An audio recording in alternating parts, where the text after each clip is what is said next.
안녕하십니까? 찬양대회 감동적인 찬양 감사드립니다. 아마 다음 우리 찬양 발표회 때 해야 할 두 곡 중에 한 곡 같은데 그죠? 다른 분들도 같이 좀 연습을 이 한 주일 동안 좀 열심히 해서 찬양 발표회가 하나님께 귀한 찬양이 들어질 수 있도록 하시면 좋겠습니다. 요즘 감기 환자가 많이 늘었습니다. 그죠?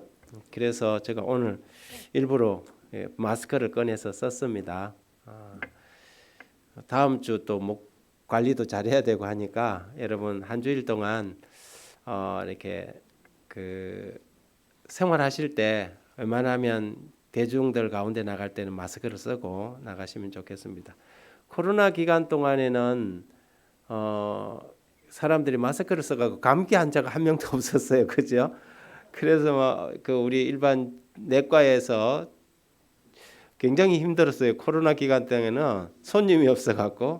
근데 지금 지난주 같은 경우는 어떤 초등학교는 학생들이 반이 결석을 할 정도로 지금 독감이 굉장히 심하다고 합니다. 그러니까 마스크 잘 챙겨 쓰시고요. 그렇게 생활하시면 좋겠습니다. 우리는 오늘 누가복음 7장 1절부터 10절까지의 말씀을 본문으로 표적신앙 그리고 말씀신앙이라는 제목의 말씀을 좀 드리고자 합니다. 이 제목이 보여주듯이 믿음에는 두 가지의 신앙이 있습니다. 하나는 표적신앙이 있고 하나는 말씀신앙이 있습니다. 표적신앙이라는 것은 눈에 보이는 신앙, 보아야 믿는 신앙, 그런 신앙을 표적신앙이라고 말합니다. 그리스도인의 이 일반적이고 정상적인 진실한 신앙은 표적신앙이 아니고 말씀 중심의 신앙이라고 할 수 있겠습니다. 참된 믿음의 근거는 하나님의 말씀이지요. 여러분 구원 받으셨습니까? 무엇을 근거로 구원을 받으셨습니까? 느낌입니까? 내가 가만히 생각해 보니까 구원 받은 것 같습니까? 아니에요, 그렇죠? 우리가 구원받은 구원의 근거는 하나님의 약속, 하나님의 변치 않는 말씀입니다. 그러므로 너희가 거듭난 것이 썩어질 씨로 된 것이 아니요 썩지 아니할 씨로 된 것이니 항상 있고 살아있는 하나님의 말씀으로 되었느니라. 성경은 그렇게 이야기합니다. 우리가 거듭나고 구원받은 것은 하나님의 약속, 즉 말씀입니다. 때때로는 우리가 의기소침하고 좌절되고 낙심될지라도 그런 환경과 공고함 속에서도 우리가 구원을 주장할 수 있는 것은 변치 않는 하나님의 약속, 나의 어떠함이 아니라 그분의 인자심과 자비와 사랑에 근거한 그분의 구원을 우리가 믿고 신뢰하는 것, 이것이 진짜 믿음입니다.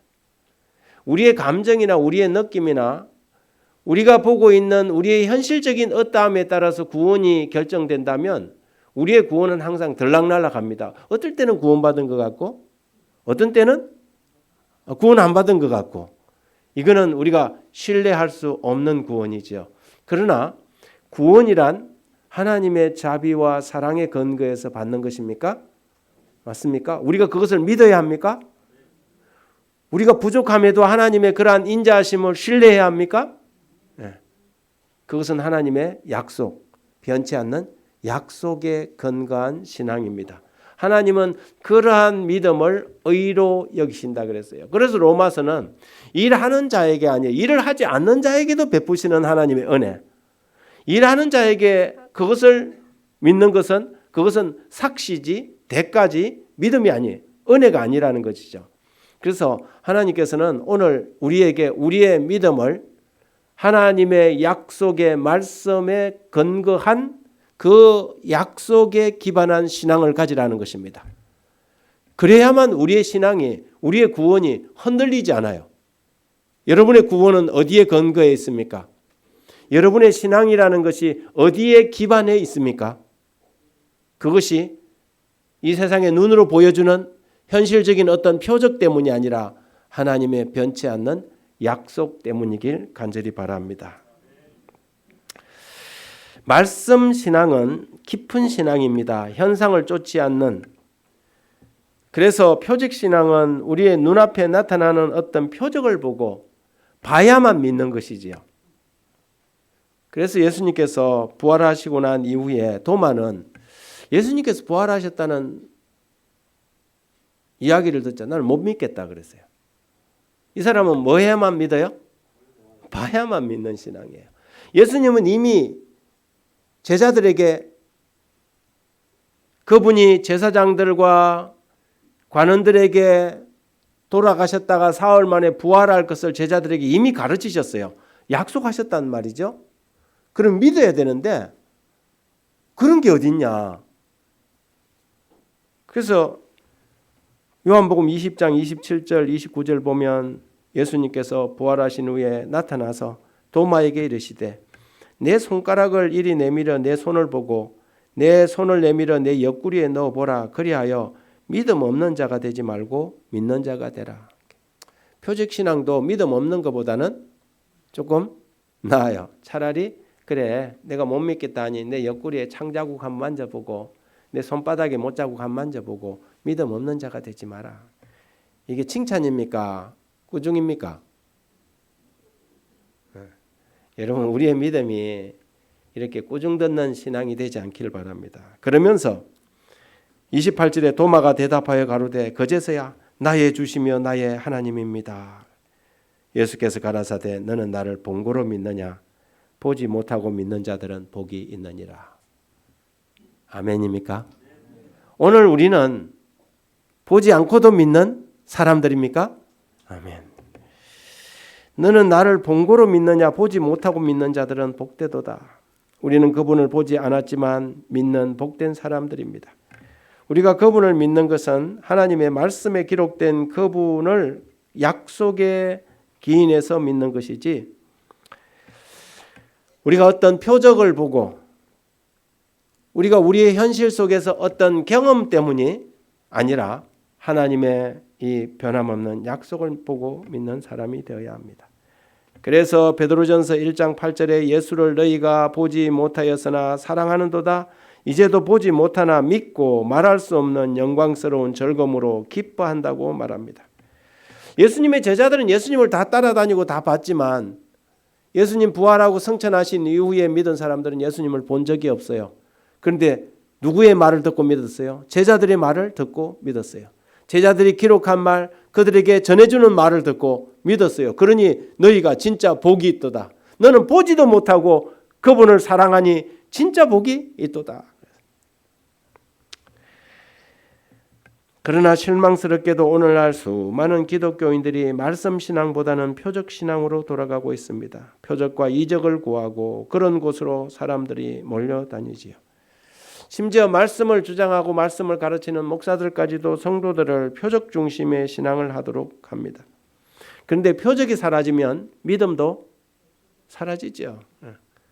이런 신앙은 하나님의 말씀은 영원토록 변치 않는데 그 말씀이 변치 않기 때문에 신앙과 믿음이 영원한 것인데 표적 신앙은 표적이 사라지면 믿음도 사라진다는 것이죠. 그래서 표적 중심의 신앙은 기독교 신앙이 아닙니다.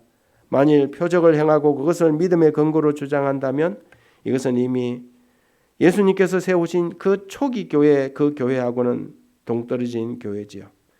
그것은 주로 샤머니즘. 그래서 여러분 굿하고 성경에서 벗어난 신앙들은 왁작지껄해요. 막 징을 광광광광 치고 꽹가리를 치고 그리고 막 옷도 입어도 울긋불긋한 거 입어요. 이렇게 흔들어져요. 사람들이 이제 구경하는 것이죠. 그런데 거기에다가 뭐 어떻게 합니까? 벌떡 뛰어 올라가고 시퍼런 칼날 위에 탁 올라서는 거예요. 그럼 사람들이 와, 샤머니즘 신앙은요 주로 이렇게 시각적 신앙이에요. 보여주는 신앙이에요. 근데 여러분 하나님의 말씀 신앙은 항상 무슨 신앙이에요? 청각적 신앙이에요. 듣는 신앙이에요. 그래서 성경에서 뭐라고 하느냐면 귀 있는 자들은 성령이 하시는 말씀을 들을지어다 그러세요. 하나님의 말씀을 듣고 살아나는 것이지 여러분 눈으로 보는 것이 아니다 이 말이죠. 그런데 사람들은 보는 것을 믿으려고 그래요? 듣는 것을 믿으려고 그래요? 보는 것을 믿으려고 그래요. 그래서 이래 보면 뭐 어디에 그 성모 그 상에서 피눈물이 흘렀다 뭐 이런 기사들이 많아요. 그러면 사람들이 막 몰려가요. 어떤 절에 뭐 부처님의 이렇게 눈물이 흘렀다. 그러면 막 그 절은 막 순식간에 전국에서 어떻게 돼요? 유명한 사찰이 되어서 막 사람들이 막 사방에서 몰려가요. 여러분 이게 뭐냐면 성경의 종교와의 차이예요. 우리 기독교 신앙은요. 말씀 중심의 신앙이에요. 그래서 어떤 현상, 허황된 어떤 사건 중심이 아니라 하나님의 변치 않는 꿋꿋한 말씀이죠. 내 눈에 보이는 것이 없을지라도. 예수님의 저기 다니엘의 세 친구들의 믿음 아닙니까? 왕이시여 이 일에 대하여 왕에게 우리가 더 할 말이 없습니다.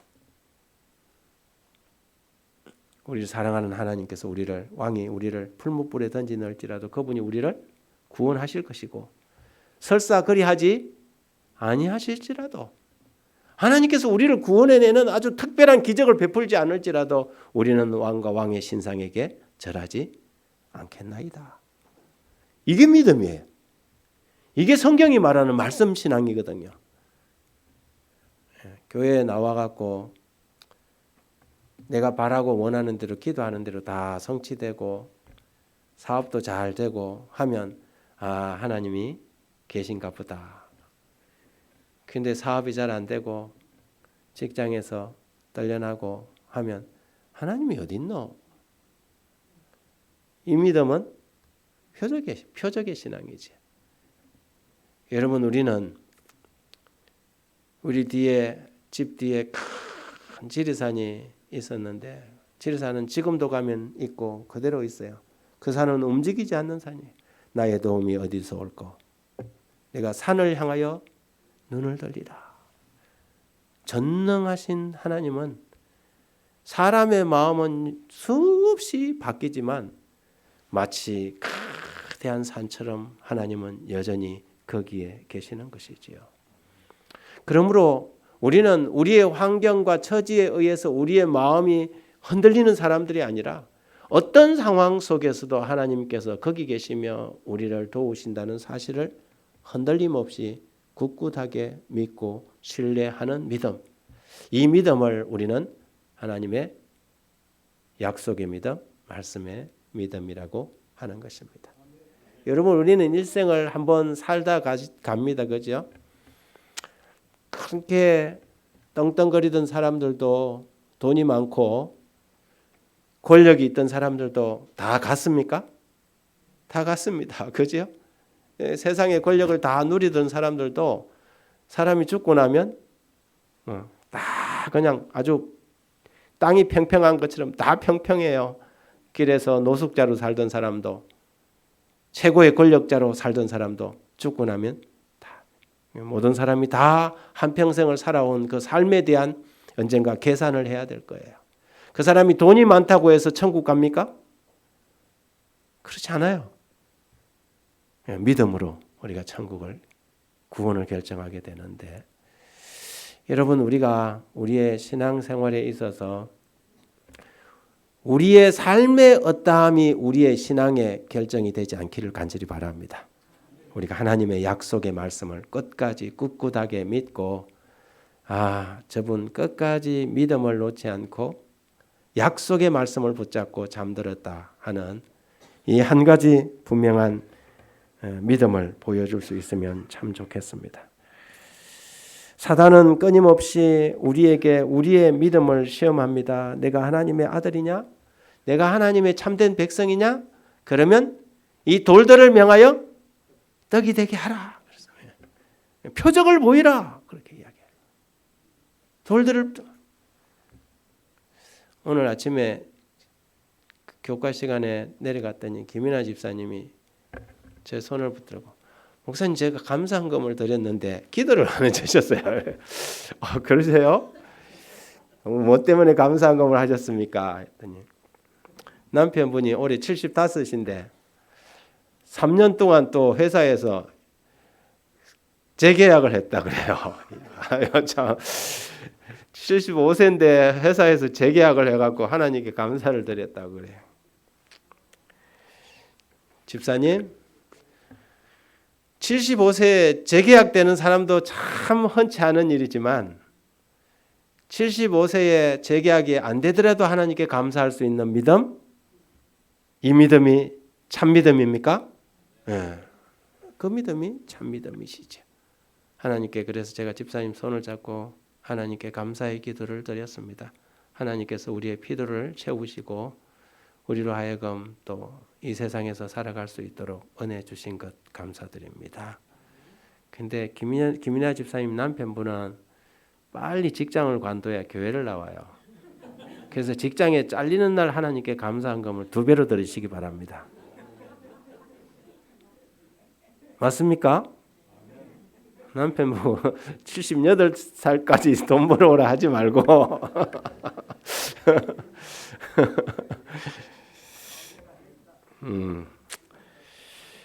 사탄은 끊임없이 이 돌들을 명하여 떡이 되게 하라 그래요.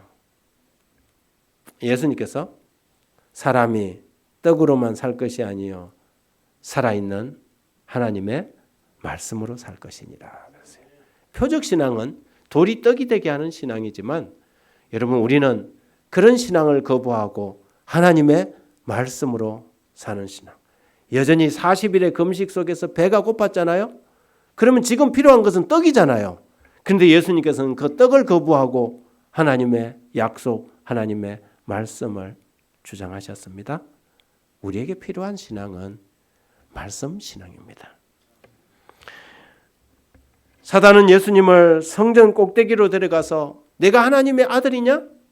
그러면 뛰어 내리라 그랬어요. 뛰어 내려가고 다치지 않으면 뭐 하겠다는 겁니까? 예수님께서 거절하셨습니까? 거절하셨어요. 산 꼭대기로 데려가서 천하 만국을 다 보이고 나에게 한 번만 절하면 이 모든 것을 너에게 넘겨주겠다 그랬어요. 사단은 끊임없이 우리 그리스도인들을 하여금 표적 신앙으로 하나님의 약속과 말씀이 아닌 눈에 보이는 세상의 복과 그러한 것들로 끊임없이 유혹합니다. 우리의 신앙이 자칫 잘못하면 어떻게 해요? 표적 신앙으로 돌아설 가능성이 있는 것이지요. 그런데 오늘 우리는 누가복음 7장에서 우리를 깜짝 놀라게 하는 한 사람을 만납니다. 그 사람이 누구냐면 바리새인도 아니요, 제사장도 아니요, 그렇다고 유대의 랍비도 아닌 이방인 백부장이었습니다. 여기 성경에 보면 예수께서 모든 말씀을 백성에게 들려주시기를 마치신 후에 가버나움으로 들어가시니라. 그래서 가버나움이 어디입니까? 가버나움은 예수님의 생애의 공생애의 선교 본부와 같은 곳인데 가버나움은 갈릴리 해변에 있는 해변 마을이었습니다. 상당히 많은 사람들이 움집하고 이렇게 상업이 발달되어 있는 그러한 도시였죠. 예수님께서는 그분의 생애에 갈릴리 갈릴리 하는 갈릴리의 핵심 마을이 어디냐면 예수님의 이 3년 반 동안의 모든 공생의 대부분 시간이 이 가버나움에서 일어나게 됩니다. 그런데 성경은 예수님께서 가버나움으로 들어가셨다 그렇게 말합니다. 그곳에서 예수님은 고기 잡는 어부들인 예수님의 제자를 부르셨고 베드로의 장모의 열병을 고쳐주셨고 안식일에는 한편 손마른 사람을 고치셨고 회당장의 딸을 고치셨고 가버나움 길거리에서 파리하게 죽어가던 12회로 혈류증을 앓던 여인을 만나서 그 여인을 치료해 준 것도 가버나움이었습니다. 가버나움은 갈릴리 북쪽 해안 도시인데 사람이 많이 살고 있는 상업과 물류의 중심 도시이죠. 이것은 어쩌면 우리의 삶, 우리의 인생에 예수님께서 찾아오시고 들어오시고 만나주시는 한 가버나움의 삶이 끊임없이 문제와 사건과 그리고 일들이 벌어지는 그 조작거리. 근데 가만히 생각해 보니까 가버나움은 우리의 인생살이 같아. 돌아서면 문제가 생기고 돌아서면 아픈 일이 생기고 돌아서면 근심이 생기는데 거기에 누가 계셨어요? 누가 들어가셨어요? 예수님께서 들어가셨어요. 우리의 인생에 예수님께서 오셔야만 합니다. 그분이 오셔야 우리의 삶의 문제들이 해결되고 그분이 오셔야 우리의 인생의 새 삶이 새로운 전기를 우리가 맞을 수 있습니다. 가버나움은 슬픔을 위로하고 용서한다는 의미가 있는 단어입니다. 정말 상처받고 고통받는 사람들이 얼마나 많은지 모르겠습니다. 이유를 다 말할 수 없지만 가버나움은 저마다의 가슴에 고통을 안고 살아가는 사람들의 고향과 같은 곳입니다. 가버나움은 우리의 가정이요 우리 개인의 영혼이지요. 그분이 들어오면 우리의 메마른 손뿐만 아니라 메마른 마음도 그분에 의해서 고침을 받습니다. 세상에서 방황하며 무엇을 하며 살아가야 할지 몰라서 떠도는 우리를 부르시는 주님은 제자들을 부르신 것처럼 오늘 우리를 부르시고 때로는 빗나간 열병도 치료해 주시는 영혼의 치료자로 오늘 우리 안에 들어오십니다.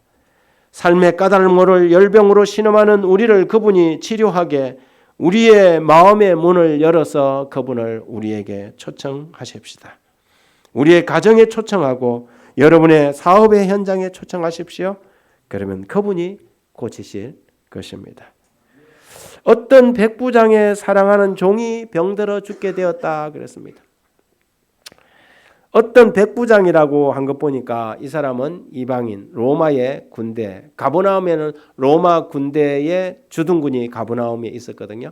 거기에 한 중대장 정도 되는 이 사람이 있었는데 성경은 뭐라 했냐면 어떤 백부장의 사랑하는 종이 병들어 죽게 되었다 그랬어요. 여러분 이 예수님 당시 때 여기 종이라는 단어가 헬라 말로 둘로스라는 단어인데요. 둘로스라는 말은 종, 노예를 이야기합니다. 로마 시대 때 노예는 그 주인의 뭐였어요? 재산이었어요. 여러분 과거에 우리도 그랬잖아요. 조선시대 이 한국이 개화되기 전만 하더라도 어떻게 했어요? 종은 주인이 심지어 뭐 어떨 때는 자기 그 주인에게 뭐 하면은 때려서 죽이는 일도 있었단 말이죠. 그런데 성경은 뭐라고 했냐면 백부장 어떤 백부장 그 사람의 이름도 나와 있지 않아요. 그냥 어떤 백부장의 종이 병들어. 그런데 그 종이 어떤 종이에요? 사랑하는 종이라고 했어요. 여러분 이 누가복음은 요한복음은 예수님을 하나님의 아들인 신자로 표현해요. 근데 누가복음은 예수님을 인자로 표현해요. 인자는 사람의 아들이죠. 요한복음은 예수님을 하나님의 아들로 묘사하는데 누가복음은 예수님을 사람의 아들로 묘사를 합니다. 그런데 이 사람의 아들인 예수님 자상하고 따뜻하고 우리의 인간의 깊은 관심을 가진 자애로운 예수님을 묘사합니다. 그런데 여기에 이 백부장이 얼마나 자상한 사람인지 종을 사랑하는 종이다 그렇게 묘사를 했어요. 그의 인물됨을 그의 사람됨을 우리는 보게 되는 것입니다. 그런데 이 백부장이 자기의 사랑하는 종이 병이 들자 한 번도 면식이 없는 예수님에게 이 종을 고쳐달라고 요청해야 되겠다는 생각이 들어서 그의 지인들, 거기 지인들은 성경을 보니까 유대의 장로들이라고 묘사했어요. 여러분 로마 사람들은 점령국, 유대민족들은 피정복민이에요. 그러면 이 사람들이 친구가 될 수 있습니까? 여러분 지금 팔레스틴하고 이스라엘하고 친구가 됩니까? 친구가 안 돼요. 절대 친구가 안 됩니다. 여러분 우리하고 일본하고 친구가 됩니까? 이미 수십 년 전에 우리가 해방을 하고 독립을 했는데도 아직도 사람들은 어떻게 해요? 그냥 밑대고 살다가도 조금만 무슨 좀 감정 상한 일이 생기면은 일본 사람은 사람이라 부르지도 않고 항상 뒤에다가 놈자를 붙여요. 이제는 이제 좀 동반자처럼 이렇게 살아갈 만도 하잖아요. 근데 이 감정이 골이 그래서 이 사람들이 자꾸 이런 감정을 자꾸 이용하기도 해요. 이래 지금 당장 로마는 점령국이고 유대인들은 피정복민이에요. 친구가 될 수 없는데 이 백부장이 평소에 어떤 사람이었는지 유대의 장로들이 이 사람의 청을 뭐 하는 거예요? 예수님께 대신 가서 이야기하는 거예요. 그러니까는 정복민의 이 백부장의 인물됨이 어떤 사람인지 우리가 가히 짐작할 수 있겠습니까? 예수님에게 유대의 장로들이 와서 이 사람의 청을 좀 들어주십시오 그랬어요. 이 사람이 평소에 어떻게 했는지를 이야기하는 것입니다. 그런데 그는 좋은 사람이었을 뿐만 아니라 뭐도 있는 사람이에요? 믿음도 있는 사람이에요. 어떤 백부장의 종, 사랑하는 백부장, 지성이라면 감천이라고 이 백부장은 사람에 대한 애정이 있는 사람이었어요. 종을, 노예 취급하지 않고 이 사람을 사랑할 줄 아는 사람이었죠. 예수의 소문을 듣고 유대인의 장로 몇을 보내 오셔서 종을 구원하기를 간청한지라 유대 장로들에게 선한 감화를 끼쳤어요.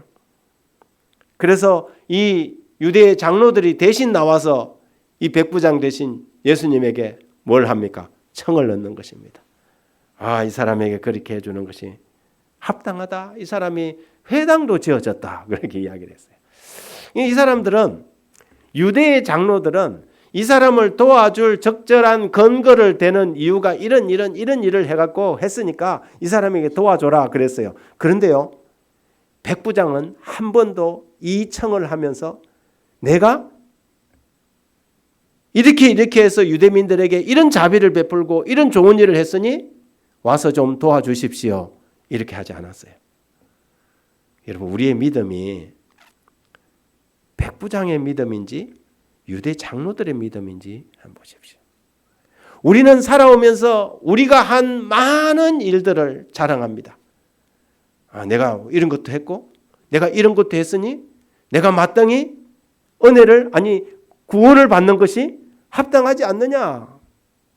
그런데 여러분, 이 구절에서 이 백부장은 단 한 번도 예수님께 사랑하는 종의 병을 고쳐달라고 요청하면서 자신이 한 무엇을 하나도 제시하지 않았어요. 누가 제시했어요? 오히려 유대 장로들이 제시했어요.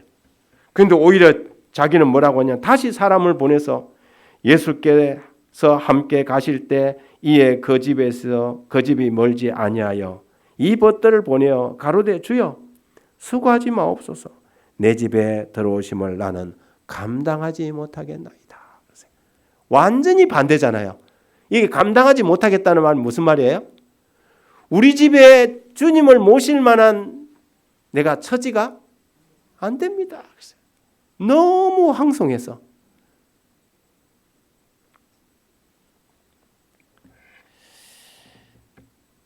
나는 감당하지 못하겠나이다. 여러분, 사람의 믿음이라는 것이 이런 식으로 발전합니다.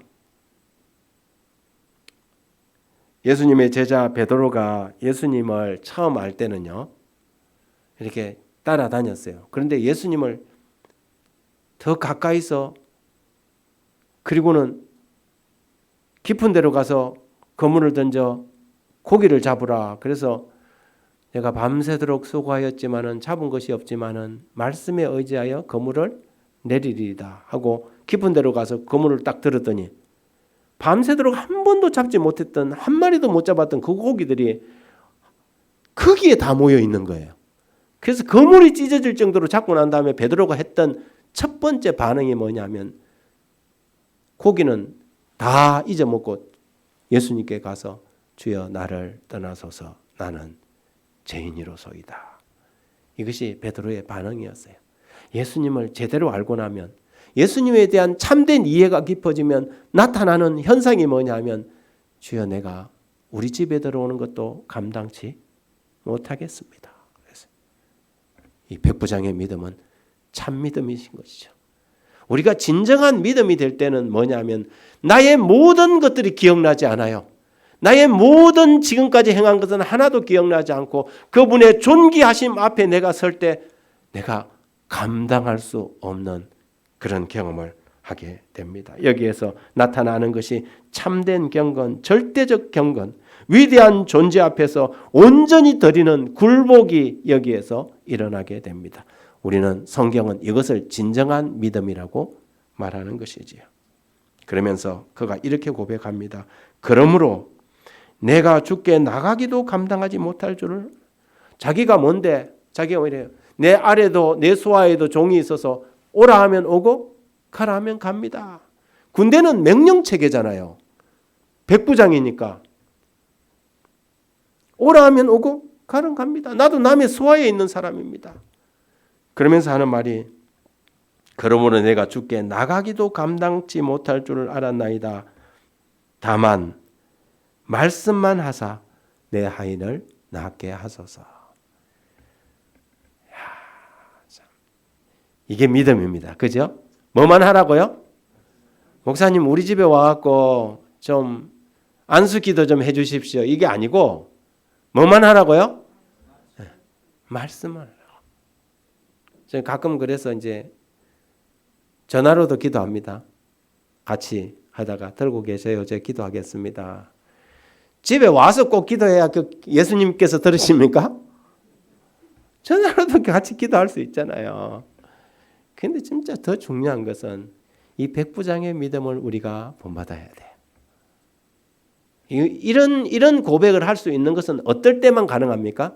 하나님에 대한 전적인 신뢰.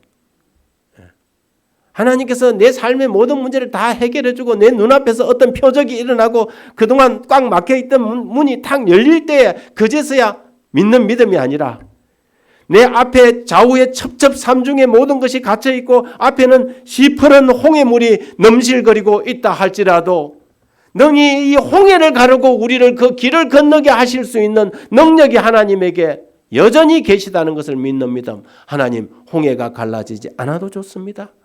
그러나 하나님께서 나에게 가장 필요한 것이 무엇인지를 하나님이 알고 계심을 믿습니다. 그래서 이런 믿음이 있을 때 오는 것이 뭐냐면 하나님을 신뢰함으로 오는 참된 뭐예요? 평안이에요. 근데 이 믿음이 없으면 항상 우리는 뭐냐면 우리의 환경에 따라서 우리의 마음이 막 바다에 이 표주박 흔들리는 것이에요. 근데 우리의 신앙이요. 죽음 앞에 가서도 그냥 흔들려요. 근데 진짜 우리에게 필요한 신앙은 어떤 신앙이에요? 말씀만 하옵소서. 이 말은 뭐예요? 이 백부장이 예수님에 대한 이야기를 소문을 듣고 이야기를 듣고 하면서 예수님에 대한 확실한 믿음이 생겼어요. 그분이 꼭 우리 집에 들어와서 오늘 우리 교과 시간에 우리 김대곤 장로님 엘리사 이야기를 하셨어요. 나아만이 병들어서 왔는데 나와보지도 않고 뭐라고요? 종을 보내서 사환이 나와서 요단강에 가서 몇 번 씻으라? 7번 씻으라. 아람 군대의 군대 장관인데 자기는 적어도 뭐 해주기를 원했어요? 나와갖고 자기 병 환부 위에다가 손을 흔들고 필요하면 고춧가루도 좀 뿌리고 뭘 좀 주문이라도 외워주기를 바랬는데 7번 씻으라 그랬어요. 그 말만 듣고도 가서 씻을 수 있는 믿음이 우리에게 필요해요. 이 사람 처음에 마음의 시험을 받았어요. 그런데 주변 사람이 지혜로워요. 아니 다른 것도 아니고 씻어 나으라고 하는데 그거 갖고 왜 화를 내느냐. 그래서 7번, 한 번 들어가고 2번 들어가고 3번 들어갈 때 조금씩 몸이 좋아졌으면 들어가는 게 쉬웠을 거예요. 그런데 6번째 들어갈 때까지도 여전히 6번째 무슨 생각이에요? 야, 이거 7번 들어가 안 나오면 이거 무슨 창피냐. 부하들 앞에서 옷 다 벗었고, 그리고 소문에 이거 완전히 쏘가갖고 그 여종이 한 말 그 한마디에 와서 쏘가갖고 이게 무슨 창피냐 이런 생각이 들었을 거 아니에요. 그런데 나아만은 7번 물을 잠갔어요. 한번 자기 몸에 물을 들어갈 때마다 내 생각 속에 내 기억 속에 그리고 표적 신앙에 이것을 씻어내기 시작한 것입니다. 눈에 보여야만 믿는 그런 우리의 이 세속적 신앙을 씻어내기 시작한 것이지요. 그리고 7번 들어갔을 때 그의 삶이 그의 피부가 어린아이처럼 여전해졌습니다. 여러분 우리의 신앙과 믿음이 표적 신앙이 난무한 이 시대에 내 처지 내 진짜 상황을 보고 하나님을 믿는 것이 아니라 하나님은 여전히 살아계셔서 이 세상에 아무것도 존재하지 않을 때 가라사대 빛이 있으라 하심에 빛이 있었고 그 능력으로 오늘 우리의 삶에 임하여 주시옵소서. 백부장은 다만 말씀만 하사 내 하인을 낫게 하옵소서 할 때 이 말은 무슨 말이냐면 그 말씀이 어떤 능력의 말씀이에요? 창조의 능력의 말씀임을 신뢰했던 것이지요. 오늘 우리에게 이 마지막 시대에 우리에게 필요한 이 남은 우리에게 필요한 신앙이란 어떤 신앙인가? 표적 신앙이 아니라 말씀 신앙이어야 합니다. 다만 말씀만 하사 내 하인을 낫게 하소서. 이 말씀을 들으시고 예수님께서 깜짝 놀라셨어요. 그래서 가다 말고 그 이야기를 듣고는 돌아서서 사람들에게 한 번 강조한 거예요. 내가 오늘날 이스라엘에서 이만한 믿음을 만나보지 못하였느니라. 이만한 믿음. 어떤 믿음요? 말씀 신앙입니다. 이 마지막 시대에 우리에게 필요한 예수님께서 찾고 예수님께서 칭찬하실 수 있는 믿음이란 이만한 믿음이란 하나님의 약속의 말씀을 전적으로 신뢰하는 믿음입니다. 저와 여러분의 신앙이 이 백부장의 신앙처럼 말씀 신앙이 되어서 어떤 환경 어떤 처지에 있든지 간에 흔들리지 않는 요동치 않는 믿음, 견고한 믿음으로 이 세상의 세파를 승리하고 2023년 12월을 잘 마무리하는 우리 세월산 가족들 되기를 주의 이름으로 축원합니다.